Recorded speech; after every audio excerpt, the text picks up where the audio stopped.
Salam saudara-saudara yang dikasihi Tuhan. Berjumpa lagi dalam program Extending Grace menyebarluaskan kasih karunia. Tema kita pada hari ini Living in the Old Testament or Living in the New Testament. Hidup di dalam perjanjian lama atau perjanjian baru. Sejak manusia jatuh ke dalam dosa, Allah tidak pernah meninggalkan manusia sebagai umat ciptaannya. Di Kejadian pasal 3, seluruh perjanjian lama menunjuk kepada satu orang pribadi, yaitu Yesus Kristus, yang menggenapi janji Allah melalui perjanjian baru. Hidup orang percaya bukan berarti membuang kitab perjanjian lama atau memakai perjanjian baru, dan Allah memberikannya juga melalui korban binatang yang harus disembelih sebagai korban persembahan yang harum di mata Tuhan. Di konteks dekat di kitab Ibrani ayat 8 dan Ibrani 8, 6 dan 13, perjanjian baru dituliskan di dalam hati mereka. Artinya kita di bawah kasih karunia, bukan hukum Taurat. Kita hidup di dalam kasih karunia dan bukan hukum Taurat. Di dalam perjanjian baru kita hidup bukan dengan korban binatang, tetapi korban Kristus.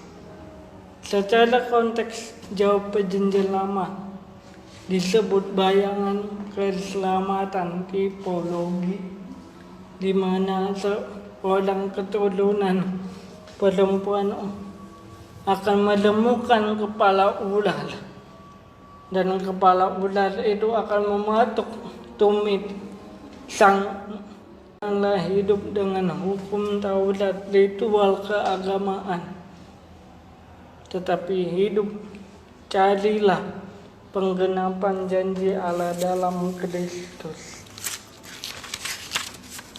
Konteks dekat perjanjian baru artinya saudara dan saya hidup dalam penggenapan Kristus, karena Kristus telah menggenapi semuanya lewat kelahiran Kristus yang menjadi anak Allah, berinkarnasi sebagai manusia, anak Allah yang menjadi manusia.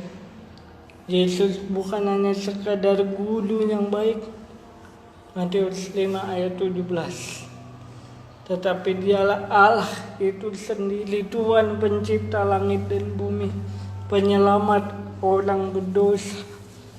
Maka hiduplah dalam anugerah Kristus. Dalam perspektif kematian dan kebangkitan Kristus, salibnya menjadi korban yang sempurna. Ibrani 10 ayat 10 dan 14. Korban satu kali untuk selama-lamanya. Korbannya sempurna menghapus dosa-dosa dunia. Artinya, karena kita tahu kita telah ditebus dengan korban Dia, korban Yesus, jangan hidup dengan rasa tertuduh dan bersalah di hadapan-Nya. Doktrin Tritunggal keesaan Allah, Matius 28 ayat 19, 2 Korintus 13 ayat 14. Allah bekerja sebagai penyelamat. Bapa merancangkan keselamatan, Anaknya menggenapi, dan teologi sistematika dari bibliologi sampai eskatologi, bibliologi adalah firman Allah sebagai dasar hidup. Segala tulisan yang diilhamkan adalah bermanfaat untuk mengajar dan mendidik, menyatakan kesalahan, dan memperbaiki kelakuan. 2 Timotius 3 ayat 16-17.